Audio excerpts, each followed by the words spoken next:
예수께 질문도 하죠. 그러면 예수님 스스로 메시아인심을 인정하셨으니까 이제 당신님이 메시아 된 증거를 저들에게 보이시면 돼요. 네가 네 입으로 말했어. 내가 메시아가 맞아.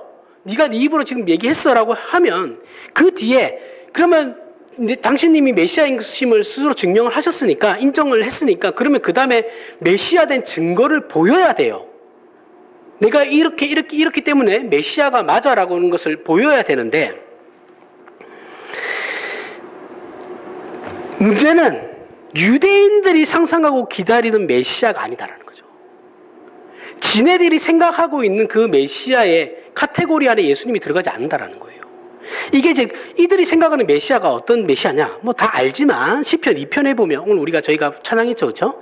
이 내용이 이제 메시아의 전형적인 그 유대인들이 생각하는 메시아입니다. 시편 2편 1절에서부터 12절에 보면 어찌하여 이방 나라들이 분노하며 민족들이 헛된 일을 꾸미는가? 세상의 군왕들이 나서며 관원들이 서로 꾀하여 여호와와 그의 기름 부음 받은 자를 대적하며 우리가 그들의 맨 것을 끊고 그의 결박을 벗어버리자 하는도다. 하늘에 계신 이가 웃으시며 주께서 그를 비웃으시리로다. 그때 분을 바라며 진노하사 그들을 놀라게 하여 이르시기를 내가 나의 왕을 내 거룩한 산 시온에 세웠다 하시리로다. 내가 여호와의 명령을 전하노라. 여호와께서 내게 이르시되 너는 내 아들이라. 오늘 내가 너를 낳았도다. 내게 구하라. 내가 이방 나라를 내 유업으로 주리니 내 소유가 땅끝까지 이르리로다.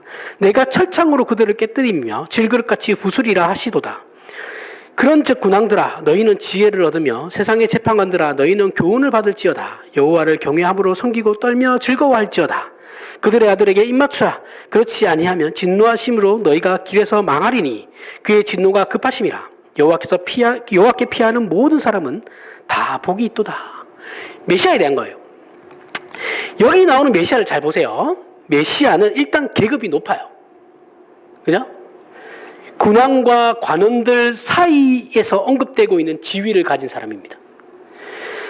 그리고 이 내용들도 열방에 대한 거예요. 전 세계에 대한 거예요. 그렇죠? 그 소유가 땅끝까지 이르러요. 이르고 그 다스림의 권세는 철장으로 깨트리는 권세입니다. 절대 무너지지 않는.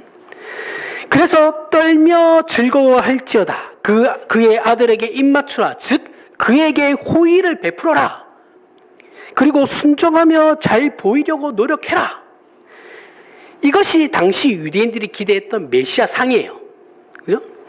자, 이들은 메시아가 오면 자신들을 압제하던 로마를 격파하고 이스라엘의 회복과 열방 앞에 뛰어난 영광으로 보상할 것이라 기대했으므로 메시아는 당연히 빛나는 갑옷을 입고 백마를 탄 해방자여야만 하는 겁니다. 그런데 자신들 앞에 있는 예수님은 이런 증거를 아무것도 증명하지 못하고 있죠. 오히려 어때요? 잡혀온 죄인의 모습이에요. 그렇죠? 초라하죠. 죄수처럼 그리고 대답하십니다. 저들이 얼마나 비웃었는지 속으로 얼마나 비웃었겠어요. 생각을 한번 해보십시오.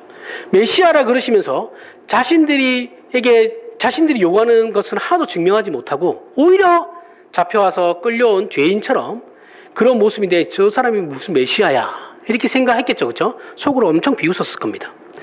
예수라는 청년이라고 해봐야 객관적인 사실은 지네들이 볼 때 객관적인 사실은 나사렛 시골 출신의 목수라는 것밖에 없어요. 깡시골이에요. 나사렛은. 그가 가진 배경과 내용이 이게 전부인데 그가 나사렛 출신의 목수라는 것이 그가 가진 배경의 전부인데 이것만으로 우리가 메시아라고 어떻게 저를 인정할 수 있냐라는 거예요. 그래서 예수께서 이런 분위기를 아시죠? 그죠? 예수님께서 저들이 어떤 마음을 가지고 자기를 신문하는지 다 아세요. 아시기 때문에 접속사를 그러나를 쓰는 겁니다. 이런 거예요. 이걸 풀어서 이제 우리말로 하면 이런 겁니다. 우리말로 해석을 하면 너희는 나를 갈릴리 나사렛 시골 출신 촌놈으로 보고 있잖아. 그렇지? 메시아라고 내가 인정을 하는데 너희는 기껏 해봐야 내가 나사렛 시골 출신 촌놈이라고 생각하고 있잖아. 그러나 내가 너희에게 이르노니 이후에 인자가 권능의 우편에 앉아 있는 것과 하늘 구름을 타고 오는 것을 너희가 볼 것이다. 그 의미입니다. 이해가 가세요? 그러니까 이게 그 본문이 이걸 다 표현하진 않아요. 다 표현하진 않죠. 우리의 상상도 필요한 것이고, 그런 문맥적으로는 앞뒤 상황을 봤을 때 우리가 약간 이 부분은 약간 상상이 필요한 것이죠. 이렇게 해석한다고 해서 전혀 문제되지 않아요. 괜찮습니다. 자, 내가 참다운 메시아인 것을 너희가 앞으로 볼 거야. 이렇게 말씀하세요. 앞으로는 너희가 그걸 알게 될 거다라고 얘기합니다. 그런데 이 말이 적대 세력들에게 오히려 더 유익하게 돼버려요. 어떻게 된 거냐면 이 말에 힘을 얻어요. 이들이. 그러면서 이들이 무슨 생각을 했냐면 이런 식으로 생각을 했을 거예요. 분명히. 사기꾼은 자기가 사기친 게 아니라는 증명을 그 자리에서 보여주지 못한다. 항상 다음으로 미룬다. 여기서 그들이 확신이 들었을 겁니다. 예수님께서 나중에 너희가 알게 될 거야. 내가 메시아라는 걸. 아, 사기꾼이구나. 여기서 이제 확신이 들었던 거죠. 만전히 마음을 놓습니다. 이때부터는. 그러면서 당장 65절에 뭐라고 나오냐면 이에 대제사장이 자기 옷을 찢어요. 그죠? 예수님이 이 말 하시자마자 지금 대제사장은 자기 옷을 찢어요. 이게 옛날에 이제 죄를 지으면 이제 자신의 마음이라 표현하면서 이제 옷을 찢었거든요. 대제사장이 자기 옷을 찢으며 이르되 그가 신성모독하는 말을 하였으니. 자, 예수님이 이 말씀 하시자마자 바로 그렇게 나오죠. 그렇죠? 어찌 더 증인 필요 없어. 야, 지가 지 입으로 얘기했어. 신성모독을. 확신에 찬 말을 하죠.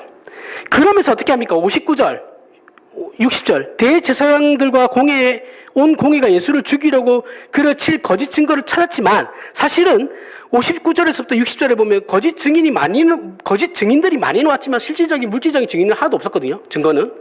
그러니까 증거를 못 찾고 있다가 65절에서 64절에서 예수님이 말씀하시는 그 말씀의 내용을 가지고 대제사장이 확신에 차서 옷을 찢으면서 신성모독했어. 너네 봤지? 라고 하면서 66절 보세요. 65절 그 다음에 66절에 부터 68절. 너희 생각은 어때? 야, 신성모독해서 옷 찢고, 야, 제가 봤지? 신성모독해서, 야, 너희들 어때? 봐봐. 주변에 이제 동조를 구하죠. 그는 사형에 해당하리니다. 하니라. 주변 사람들이 그래요.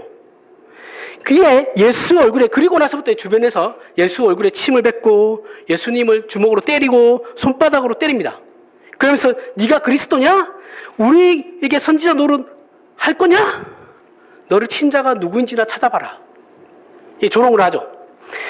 이미 대제사장이 옷을 찢는 쇼로 다른 이들에게, 거기에 모여있는 다른 이들에게 가이드라인을 준 거예요. 이해가 가세요? 이거 오늘날 우리나라 정치로 얘기하면 대통령이 어떤 특별한 사건이 터져가지고 대통령이 나와가지고 검찰들이 알아서 할 겁니다. 이렇게 하면 괜찮은데, 그거 내가 볼 때 너무 불합리한 것 같으니까 철저하게 수사하십시오. 이러면 대통령이 가이드라인을 준 거예요. 검찰들에게. 야, 다른 거 우선적으로 하지 말고 그거부터 수사해.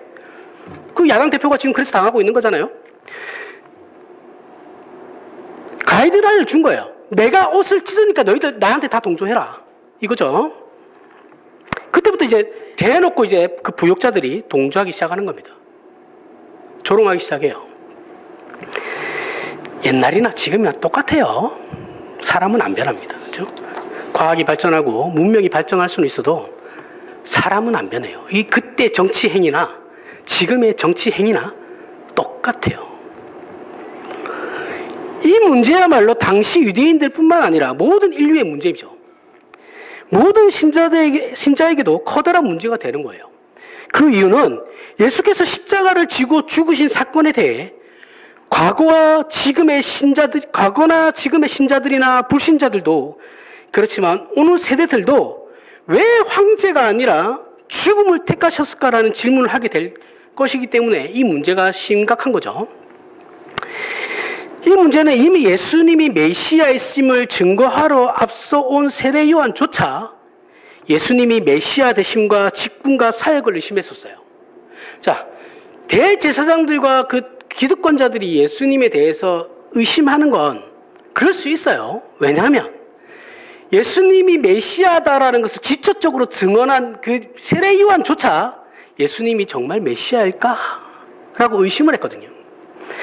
그래서 우리 앞에서 예전에 세례 요한 부분에서 살펴봤죠. 세례 요한이 옥에 갇힌 상태에서 자신이 메시아라 증거했던 예수님의 소식을 들었어요. 예수님이 이렇게 이런 활동들을 하고 계시는구나 라는 것을 들었는데 아무리 생각해도 예수께서 자기가 기대했던 메시아 역할을 하지 않는 거예요. 세례 요한도 그냥 일반 유대인들이랑 비슷한 그 메시아에 대한 기대를 가지고 있었던 거예요. 근데 예수님이 하는 일들을 들어보니까 자기가 생각하고 기대했던 메시아가 아닌 거예요. 이상한 패거리들이죠. 어부 출신의 가난한 사람들하고 돌아다녔으니까 뭉쳐가지고. 이상한 패거리들하고 쓸데없는 짓을 하고 다니는 것 같은 거예요. 자기가 볼 때는. 그래서 뭐 하는 거지? 지금 이럴 때가 아니잖아. 이런 생각이 들었던 거죠. 그래서 세례 요한도 확신이 서지 않아요. 자기가 증거했음에도 불구하고 확신이 서지 않아서 자기 제자들을 예수님께 보내죠. 그런데 예수님께서 당신님이 메시아가 맞고 제자들에게 하는 말이 그 세례 요한 제자들에게 그러죠. 나는 메시아가 맞고 네가 본 것을 세례 요한에게 가서 그대로 전해라 라고 합니다. 그럼 세례 요한의 제자가 본 것이 무엇입니까? 예수님께서 말씀하시길 눈먼 자가 눈을 뜨고 걸을 수 없는 자가 걸으며 나병 환자가 나음을 받고 듣지 못하는 자가 들으며 죽은 자가 살아나고 가난한 자들에게 복음이 전파된다라는 거예요. 그런데 우리 또 이 말씀을 오해하죠. 오해해서 예수를 믿으면 이런 식의 복을 받는다라고 생각해요. 어떻게 해요? 눈먼 자가 눈을 뜨게 되고 걸을 수 없는 자가 걷게 되고 나음을 그 불치병 환자가 낫고 듣지 못하는 자가 듣게 되고 죽은 자가 살아난다. 가난한 자들에게 복음이 전파된다. 이걸 이제 우리는 이런 식의 복을 받는다라고 이해가시 어떤 의미인지. 내가 병이 있는데 예수 믿으면 병이 낫는다더라. 그래서 교회 와서 예수를 믿는다라는 거예요. 병이 낫던가요? 병이 낫습니까? 제가 성인병은 다 달고 다니거든요. 제가 당뇨부터 해서 고지혈증 다 있어요. 고혈압, 통풍까지 다 있습니다. 이건 뭐 어쩔 수 없습니다. 이거는 유전이라서. 이게 가족력이죠. 다 있어요. 근데 목사는 아프면 안 되잖아요, 그러면. 여러분도 아프면 안 돼요, 그죠? 예수 믿었는데. 우리 교회 나올 정도면 신앙이 그나마 괜찮으신 분들인데, 이거 자화자찬이지만. 아프면 안 돼요, 여러분들. 여기서 코로나 안 걸리신 분 있어요? 코로나도 다 피해가야죠. 그게 아니죠, 그렇죠? 그 얘기를 하는 게 아닙니다. 현대의학으로 고칠 수 없는 병이 낫고 사람의 힘으로 할 수 없는 소원이 이루어지는 식으로 이 말씀을 오해하고 이해하고 경우가 너무 많아요. 그런 의미가 절대 아닙니다. 눈먼 자가 눈을 뜨고 걸을 수 없는 자가 걸으며 나병 환자가 나음을 받고 듣지 못하는 자가 들으며 죽은 자가 살아나고 가난한 자들에게 복음이 전파된다라는 이 모든 사건에는 하나의 공통점이 있어요. 예수 그리스도의 죽음은 우리를 죄와 사망의 노예라는 영역에서 하나님의 자녀라는 영역으로 옮기기 위해서 그 방법밖에는 없는데 우리가 예수님과 함께 죽어야 하므로 이 방법만 가능한 겁니다. 그리고 예수께서 부활하실 때 우리도 함께 부활하여 신자라는 새로운 존재가 되죠. 불신자들에게는 죄와 사망이 왕노릇하는 하나의 영역밖에 존재하지 않아요. 하지만 신자에게는 두 개의 영역이 존재하죠. 하나님의 자녀된 영역과 옛 습관과 옛 본성으로 아직도 거기에 기웃거리가 있는 우리의 옛 영역이 존재해요. 그래서 예수 믿으면 갈등이 더 많이 생기죠.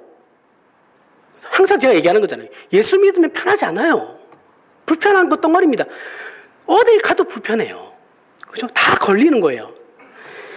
갈등이 훨씬 많이 생깁니다. 세상 사람, 세상 사람들은 오직 죄만 지으니까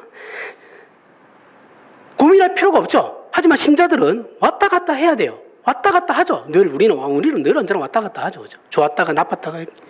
신앙의 정도에 따라 승리와 패배의 빈도수가 차이가 나지만 아무튼 우리는 이 두 영역을 아무리 믿음이 좋은 사람이라고 해도 이 두 영역을 왔다 갔다 합니다.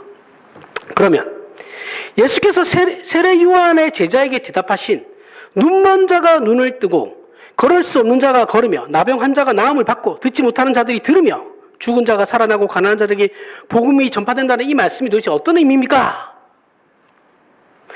눈먼 자가 그 눈이 나았다기보다는 잘 들으세요. 눈먼 자의 삶과 눈뜬 자의 삶을 비교하라는 거예요. 그죠? 예수를 모르는 사람들은 죄만 지어요. 아무리 선한 일을 해도 그것은 자신의 영광이 되기 때문에 그건 하나님과 상관이 없어요. 우리의 선은, 절대 선은 하나님이라고 했죠. 그죠? 하나님과 관계가 있느냐 없느냐가 선과 악의 나뉘는 겁니다. 세상이 얘기하는 기준과 달라요. 이 삶이 다르다라는 거죠. 눈먼 자, 세상 사람들이죠. 눈먼 자의 삶과 눈뜬 자의 삶이 다르다. 걸을 수 없는 자의 삶과 걸을 수 있는 자의 삶을 비교하는 것이고 나병 환자의 삶과 건강한 자의 삶을 비교하는 것이며 듣지 못하는 자의 삶과 들을 수 있는 자의 삶을 비교하는 것이고 죽은 자의 삶과 생명을 소유한 자의 삶을 비교하는 것이며 절망적인 가난한 자들에게 복음으로 희망이 생기는 것을 말하는 겁니다. 그렇게 된다가 아니고 우리가 원래 눈먼 자로 살아갔다가 예수를 믿음으로 말미암아 눈뜬 자가 되었다라는 거예요. 하지만 눈뜬 자가 되었다고 해서 우리가 선한 일만 하냐 아니죠. 그렇죠? 우리는 그 안에서 왔다 갔다 해요. 하지만 이 삶과 이 삶은 비교할 수 없다라는 거죠. 이해가 가시죠? 이걸 가지고 복이라고 얘기하면 이건 사기예요. 우리가 말하는 여기서 말하는 복은 우리의 기복이죠. 기복. 그죠? 이렇게 예수께서 비교하고 있는 대상들은 서로 완전히 다른 삶에 대한 것입니다. 이 일을 위해 메시아가 오시는 것이죠.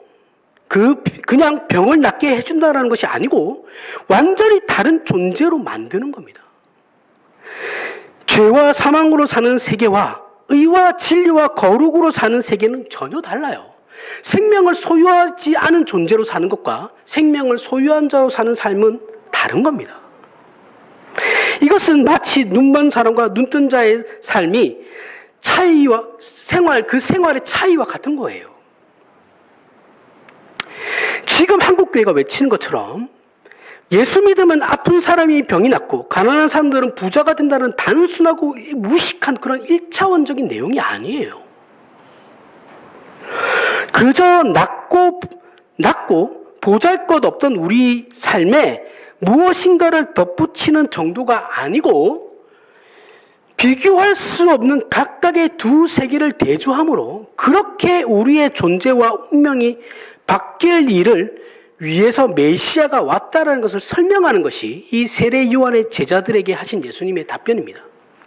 그리고 이 답변은 오늘 본문 64절에 예수께서 그러나 내가 너희에게 이르노니 이후에 인자가 권능의 우편에 앉아 있는 것과 하늘 구름을 타고 오는 것은 너희가 보리라라고 말씀하신 이 내용은 당장 예수님의 죽음과 부활로 나타나게 돼요. 어떻게 나타나게 됩니까? 사도들에게 나타나게 돼요. 사도들의 행적을 사도행전을 통해서 우리가 보잖아요. 그렇죠? 그러한 행위들을 사도들이 직접적으로 행합니다. 그렇죠? 결실돼요. 예수님의 메시아직의 결실이 그렇게 드러나게 되는 겁니다. 사도행전 3장에서 베드로와 요한이 성전으로 기도하러 올라갈 때 사람들이 태생적으로 걷지 못하던 사람을 그 앞에 데려와요. 베드로와 요한 앞에 데려와요. 그러자 사도행전 3장 6절에 베드로가 이르되 은과 금은 내게 없거니와 내게 있는 이것을 내게 주노니 나사렛 예수 이름으로 일어나 걸으라라고 하니 그 사람이 일어나 뛰었습니다. 베드로는 은과 금과 왕 대신 예수 그리스도를 대조하고 있다라고 설명을 했었어요. 그렇죠?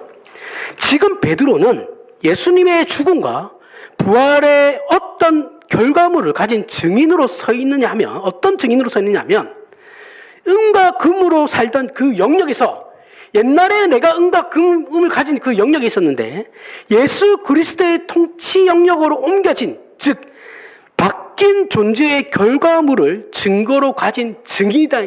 나는 이제 바뀐 존재의 결과물을 가진 증인으로 서 있는 거야.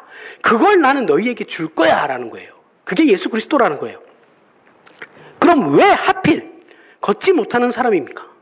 걷지 못하는 사람이 걷고 뛰게 된 것이냐 하면, 물론 다른 것으로 이렇게 증명될 수도 있는 것인데, 이제 예수님께서 친히 말씀하신 메시아직의 증거로서 제시된 내용이죠. 이거는 자, 무엇이 그들로 하여금 이런 일을 할 수 있게 한 것입니까? 그러면 무엇이 그들로, 베드로와 요한으로 말미암아 이런 일을 할 수 있게 만들었습니까? 베드로의 믿음이나 이 일 앞에 성령 강림이 있었죠. 그죠? 성령 강림이 일어나고 난 뒤에 제자들이 이러한 기적들을 베풀거든요. 근데 이건 2차적인 문제예요. 2차적인 문제고, 성령 강림 이전에 어떤 일이 있었습니까? 예수 그리스도의 죽으심과 부활하심이 있었죠. 그죠? 예수 그리스도의 죽으심과 부활하심이 있고 난 뒤에 예수님께서 승천하시고 성령 하나님께서 강림하신 거예요. 그러면 1차적으로는 예수 그리스도의 죽으심과 부활하심이라는 그 문제가 제일 큰 거죠. 그 일로 말미암아 어떻게 된 겁니까? 택자들이 신자가 된 거죠. 그죠? 승리의 운명을 하사받은 존재가 이미 된 거예요. 성령 하나님 그 다음이라니까요. 이미 바뀌었어요. 예수 그리스도의 죽으심과 부활하심으로 말미암아 이미 바뀐 존재가 되었고, 그 다음에 성령 하나님이에요. 그러니까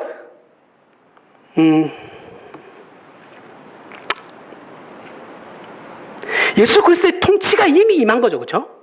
통치하심이 이미 먼저예요.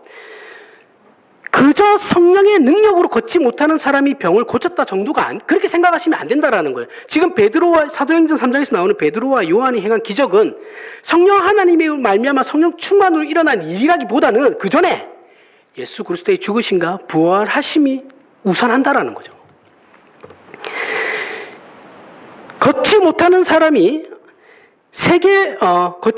사람이 사는 세계와 걸을 수 있는 사람이 사는 세계의 차이를 보여주고 만들어낸 것입니다. 이것이 바로 예수 그리스도의 죽음의 의미예요. 그러면 성령 하나님이 안 오셔도 되는 거? 그건 아니고, 그건 아니지만 우리가 말하는 그 성령의 강림, 성령 하나님의 강림하신 성령 충만, 그 이전에 예수 그리스도의 통치하심이 이미 임하고 있기 때문에 베드로와 요한이 이런 일을 할 수 있다라는 거예요. 이미 자신이 가지고 있는 것이 아닌 하나님의 것으로 자신들이 그들에게 줬기 때문에, 줄 수 있기 때문에 그런 겁니다. 우리의 신앙의 이 부분을 모르면, 우리가 신앙하면서 이 부분을 모르면 친자된 보상과 신앙에 대해 회의를 느끼게 돼요. 단지 세상이 할 수 없는 것, 은과 금으로 할 수 없는 것을 종교라는 어떤 초월적 힘을 동원해가지고 고친 것으로 이 내용을 이해하게 되면 우리에게는 우리가 가진 신앙의 보상은 없어요. 자, 여러분들 중에, 여러분 우리 교회로만 국한하지 말고, 그러면 우리나라 한국 교회 교인들 중에 예수님께 하나님께 기도해가지고 병 나음 받은 사람은 얼마나 되겠습니까? 0.01%도 안 돼요. 그럼 나머지는 다 아닌가요? 신자가 아닌가요? 아니죠, 그렇죠? 항상 제가 얘기하잖아요. 아니라고. 그게 잘못된 거죠, 그렇죠? 그게 그렇게 하면 안 됩니다. 그런 보상을 받은 사람은 극히 일부예요. 극히 일부. 그걸로 일반화를 하시면 안 돼요. 나는 예수를 잘 믿는데 왜 저들보다 못합니까? 가 되는 거예요. 나에게 돈을 더 주십시오. 건강을 더 주십시오. 명예를 주시고 더 높은 지위를 주십시오가 되어버리는 겁니다. 그렇게 가게 돼요. 한국교회가 지금 그렇게 갔잖아요, 지금. 가게 됐다라는 게 아니라 이미 갔어요. 끝났어요, 한국교회는.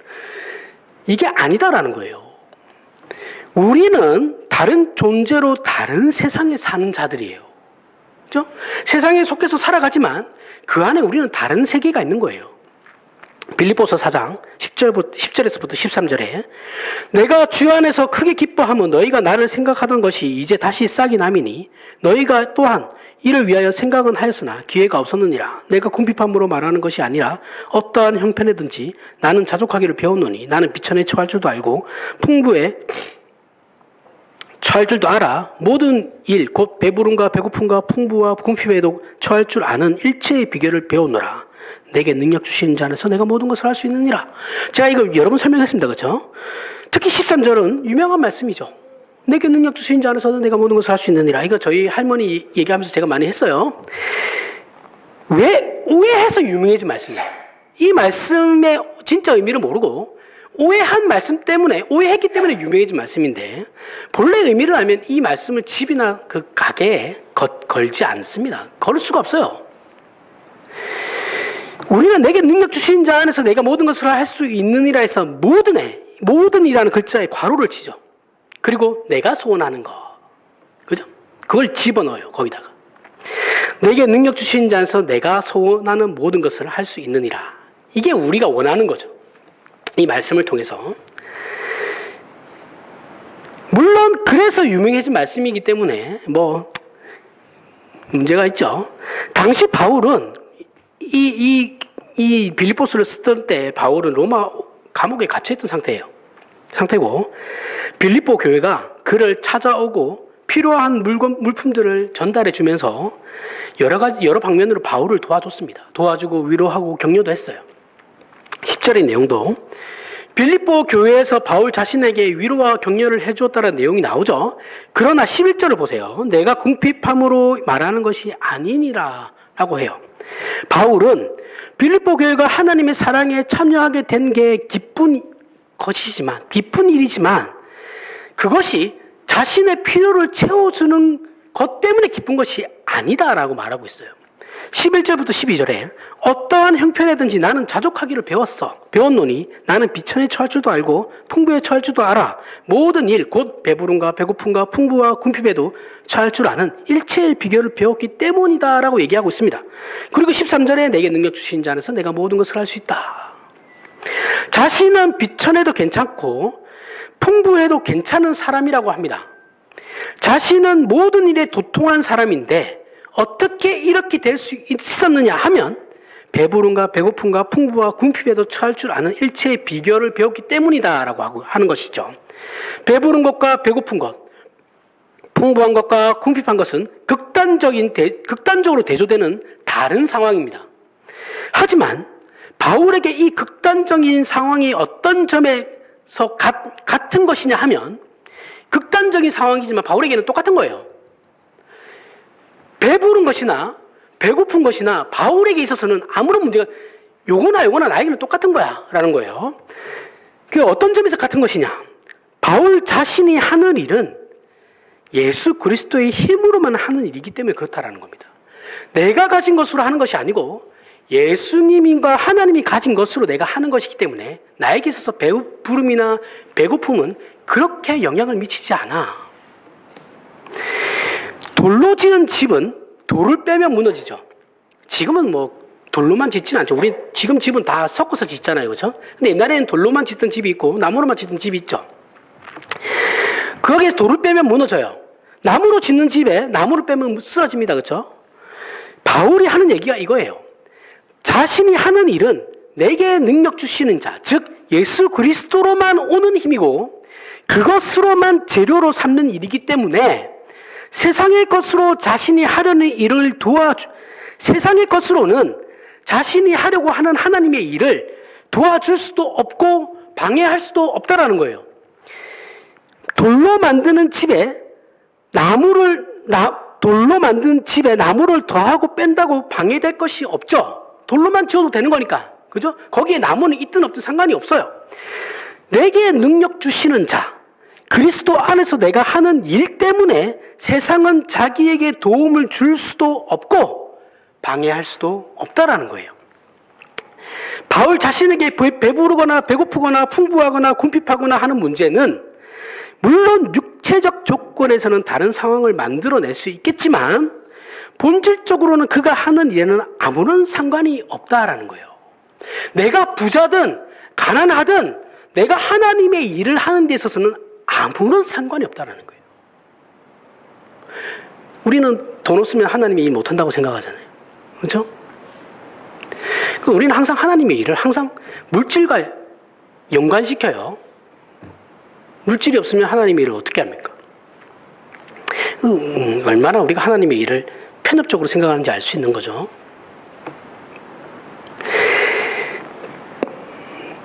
바울 자신에게 바울이 하는 일, 우리가 하는 일이죠. 바울이 하는 일은 곧 우리가 하는 일입니다. 바울이 하는 일에 있어서 그를 높은 자리에 앉힌다고 해서 그가 하나님의 일을 하는데 더 도움될 것도 없고, 그를 옥에 가둔다고 해서 그가 하나님의 일을 하는데 방해될 것도 없다라는 거예요. 물론 우리가 복음을 위하여 죄 짓지 않고 하나님의 사람으로 열심히 풍성하게 살기 위하여 좋은 환경과 조건을 하나님께 요구할 수 있어요. 이건 정당한 겁니다. 그러나 그것은 정당한 조건으로서의 요구이지, 잘 들어보십시오. 그것은 정당한 조건으로서의 요구이지 그것이 우리에게, 우리 신자에게 있어서 목표가 되거나 내용이 되지는 않아요. 예를 들어서 복음을 전하는 일에 있어서 내가 부자고 가난한 문제는 아무런 문제가 안 돼요. 더 복음을 복음이 효율성이 있는 건지 모르겠는데, 어쨌든 간에 효율적으로 더 전하기 위해서 돈이 있으면 유리하긴 하겠죠. 내가 다른 일을 안 해도 되니까, 여기에 집중해서 해도 되니까. 그렇다고 해서 하나님의 일을 더 많이 할 수 있는 것도 아니고, 그 진정성이 없어지는 것도 아니고, 없다고 해서 하나님의 일이 진정성이 없어지는 것도 아니다라는 거예요. 없으면 없는 대로 하면 됩니다.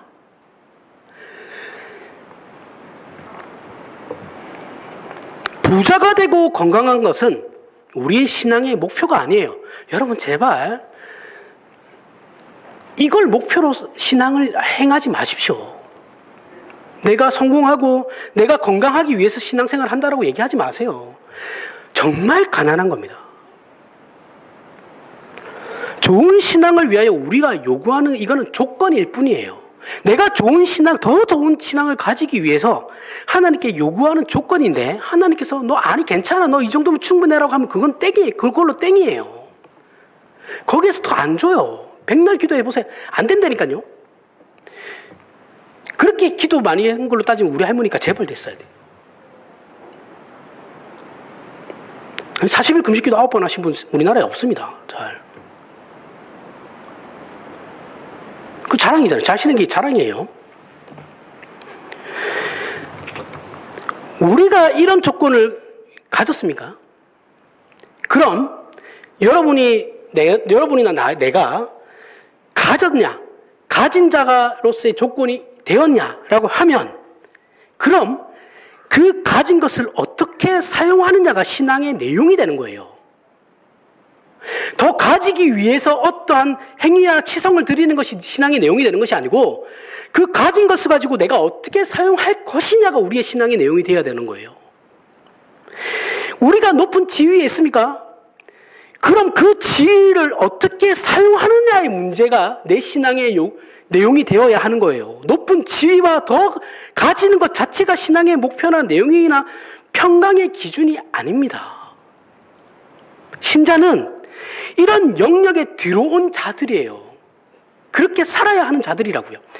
우리가 언제나 스스로 점검하고 확인할 것은, 우리가 이제 하나님을 아버지라 부르고 예수 그리스도의 이름으로 기도하며 거룩한 삶을 살 수 있다는 것에 우리 신자들의 모든 가치와 보람과 보상과 평가가 있다는 것을 우리가 확인을 해야 돼요.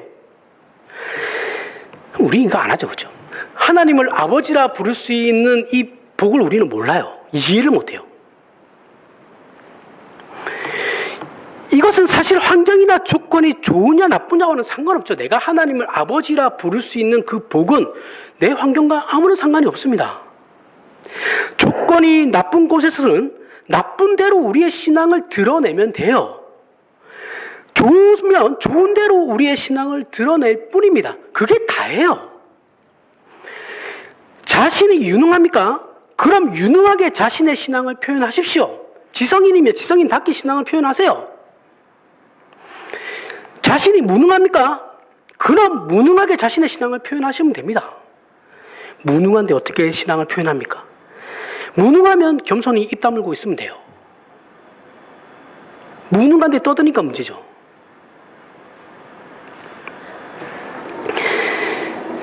우리는 유능하면 잘난 척해요. 재수를 떨어요. 그렇죠? 무능하면 초를 칩니다.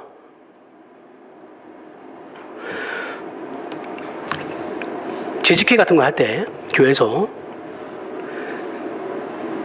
질문하는 건 다 받아들입니다. 맞아요. 받아들여야 돼요. 당연은 다 받아들이고 다 설명을 해줘야 돼요. 그런데 정말 순수하지 않은 의도로 질문하는 사람들이 있어요. 보면 알죠. 뭐 모르겠습니까? 어떤 감정으로 뭐 하나 시비거리 찾으려고 하는 사람들이 있어요. 보면 그런 마음으로 하지 말라는 겁니다. 그럼 그렇게 알지도 이해하지 아니 표를 다 주잖아요. 예? 회계 자료고 다 주잖아요. 보면 알잖아요. 근데 거기서 어떻게 꼬투리라도 잡으려고 자신의 무능을 티내는 거예요. 그런 식으로 무능함을 드러내려면 그냥 입 다물고 가만히 있으라는 겁니다. 이해 가세요?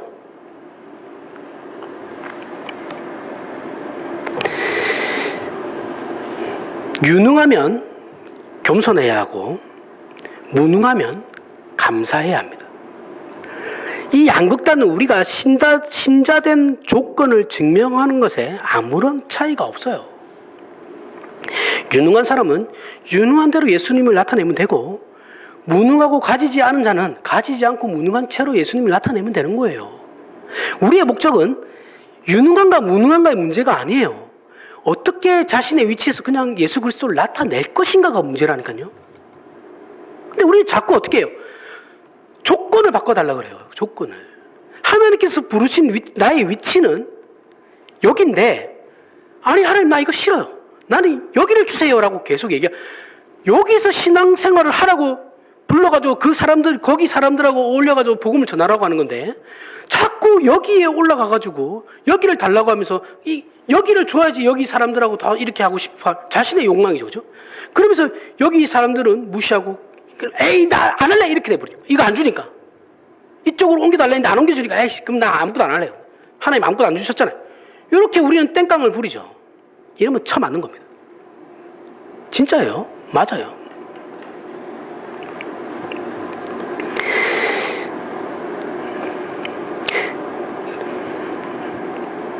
배부름으로 잘 들어보세요. 배부름으로 신자된 것을 증명하는 데 힘을 얻었으면 내가 가진 것으로 신자된 것을 증명하는 데 설득력을 얻었다면 힘을 얻었다면 배고픈 것은 반드시 그에게 손해가 되고 방해가 돼요. 그죠? 내가 예수를 열심히 기도해서 부를 얻었다가 칩시다. 그러면 그 부 얻은 것으로 내가 내 신앙을 증명을 하잖아요. 그렇죠? 그봐 내 기도 열심히 해서 하나님께서 이렇게 주셨잖아. 그렇게 되는 사람은 나중에 배고플 때 그 가난함과 그 배고픔이 자기 신앙의 방해가 돼요. 그죠? 왜냐하면 자신의 신앙의 증명은 부를 얻은 거거든요. 그럼 부를 못 얻게 되면 어떻게 된 겁니까? 일 안 하는 거죠. 그죠? 증명할 길이 없잖아요. 내 신앙을. 오직 배부른 것이 그의 신앙을 표현하는 데 도움이 될 이유가 없는 자, 내가 가지거나 배부른 것이 내 신앙을 증명하는 데 아무런 도움이 되지 않아 라고 생각하는 자만이 배고픈 것으로 그의 신앙을 표현하는 데도 아무런 방해를 받지 않아요. 내가 예수를 믿어서 부자가 되었지만 이것이 내 신앙을 증명하는 데 아무런 도움이 안 돼 라고 생각하는 그 사람이 자기가 나중에 어려워졌을 때도 자신의 신앙을 표현하는데 이 자신의 환경의 어려움은 내 신앙을 증명하는데 아무런 문제가 되지 않는다고요. 이해가 가세요? 근데 우리는 항상 가져야만 내 신앙을 증명받을 수 있다고 생각하잖아요. 그러면 가진 자가 없어졌을 때 어떻게 할 겁니까? 내 신앙을 어떻게 증명할 거예요? 안 되죠. 증명이 안 돼요. 우리 신앙의 불평, 불만이 뭡니까? 배고픈 것이 있는 거잖아요. 여러분이 가지지 못했다, 여러분이나 저나 가지지 못한 것에 대한 불만이 있는 거잖아요. 그죠? 좀 여유롭게 주시면, 좀 여유롭게, 이렇게 쪼는 마음으로 살지 않아도 되는데, 왜 그걸 안 주실까? 이렇게 불편하게 살지 않아도 되는데, 병원 가서 나도 종합검진 비싼 거 받고, 좀 관리 좀 하면서 살 수 있는데, 왜 이렇게 하루하루 힘들게 살아야 되나? 그게 불만인 거잖아요. 궁핍한 것이 있죠. 그럼 우리는 배부르고 풍족해지면 어떻게 될 거냐? 이게 불만인 사람들은 풍족해지면 교회 100% 떠납니다. 잘난 척 할 거거든요. 하나님께서 이걸 너무 잘 아시겠죠? 안 주세요. 그래서 항상 얘기하잖아요. 줄 사람들은 다 줍니다. 미리. 우리에게는 이만큼이 하나님의 최선인 거예요. 그만큼 말씀 너희에게 네 은혜가 내게 족하다라는 거라고요.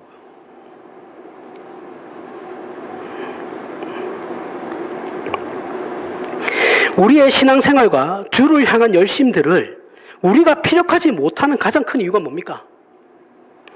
조건에 있지 않고 본질에 있는 것이죠. 그래서 신자의 부요함을 세상에 방해할 수 없음을 바울은 이렇게 제시합니다. 빌립보서 4장 4절부터 17절에 주 안에서 항상 기뻐하라. 내가 다시 말하노니 기뻐하라. 너희 관용을 모든 사람에게 알게 하라. 주께서 가까우시니라. 아무것도 염려하지 말고 다만 모든 일에 기도와 간구로 너희 구할 것을 감사함으로 하나님께 아뢰라. 그리하면 모든 지각이 뛰어난 하나님의 평강이 그리스도 예수 안에서 너희 마음과 생각을 지키시느니라. 왜 기뻐하고 관용하라고 합니까? 우리가 가진 자이기 때문에 그런 거예요. 무엇을 가졌어요? 저와 여러분은 무엇을 가졌습니까? 하나님이 아버지시죠. 하나님을 나의 부모로 가진 자예요. 예수 그리스도께서 우리를 위하여 십자가를 지신 존재죠. 제가 저번에도 얘기했죠. 어떤 거래를 할 때는, 물론 이건 거래는 아닌데, 내가 뭔가를 거래를 하고 지불을 하고 거래를 할 때는 그만한 물건을 내가 살 때 그만한 가치의 돈을 내는 거죠. 그렇죠? 그럼 내가 살 물건이 내가 내는 돈의 가치에 대등하거나 그 이상이어야 하는 거예요. 그죠? 그럼 이 하나님께서 손해보는 장사를 할 이유가 없잖아요. 하나님께서 예수 그리스도를 자신의 아들을 죽이면서까지 우리를 구원하시려고 하는 것은 우리를 구원하는 그 일이 자신의 아들의 죽음에 대등하거나 그 이상인 일인 거죠. 그 존재에서 우리가 예수 아들을 우리를 위해서 죽이신 거예요. 우리를 하나님의 아들과 동등하게 생각하거나 그 이상으로 생각하신다라는 거예요. 우리의 필요를 모두 하나님 앞에서 그래서 구할 수 있는 거죠. 예수님의 이름으로 우리가 구하는 거잖아요. 그렇죠? 그러면 하나님께서 알아서 주실 겁니다. 알아서 주실 거예요. 내가 요구하는 것만 딱딱딱 주는 게 아니고 하나님께서 필요한 것은 알아서 주실 겁니다. 그리고 그리하면 모든 지각이 뛰어난 하나님의 평강이 그리스도 예수 안에서 너희 마음과 생각을 지키신다라는 말씀을 꼭 명심하시길 바랍니다. 우리 신앙의 실패와 불평과 불만은 언제나 우리가 하나님 앞에 서 있지 않은 것에서 시작하는 거예요. 내가 하나님 앞에 서 있지 않기 때문에 불평, 불만이 나오는 거라고요. 우리의 욕심과 세상의 유혹이 우리의 욕심과 유혹에 빠졌을 때 우리는 하나님께서 그렇게 부족해 보이고 그렇게 원망스러울 때가 없습니다. 그렇죠? 여러분들이 어려운 일이 닥쳤을 때 하나님께서 그렇게 부족해 보여요. 아무것도 안 해주시는 것 같고 하나님 내가 지금 어려움을 겪고 있는데 뭐 하세요? 이런 마음이 있잖아요. 그렇죠? 원망스럽잖아요. 오늘 우리에게 주신 말씀을 묵상해 보십시오. 묵상하면서 하나님 앞에 진심으로 무릎을 꿇어 보십시오. 하나님께서 우리에게 주신 것과 허락하신 것과 우리 된 것들로 더 이상 구할 필요가 없음을 깨닫게 될 겁니다. 부자 아버지를 둔 아들은 걱정이 없어요. 뭐가 걱정이겠습니까? 그죠? 구김살 없이 자란다 그러죠. 뭐가 걱정이겠어요?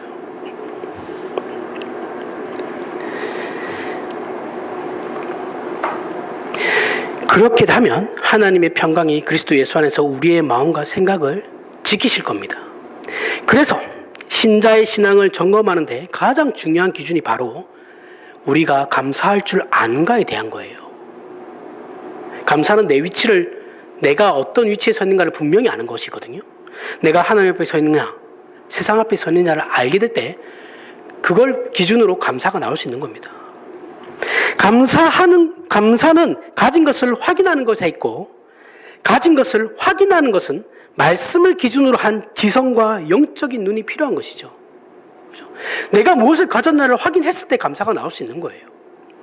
독생 성자 예수께서 십자가에 죽으심으로 결과하신 이 신자의 복된 현실을 우리가 모두 제대로 찾아내므로 신자된 깨우침과 자랑과 감사가 저와 여러분에게 있기를 바랍니다. 기도하겠습니다. 하나님 아버지, 은혜를 감사합니다.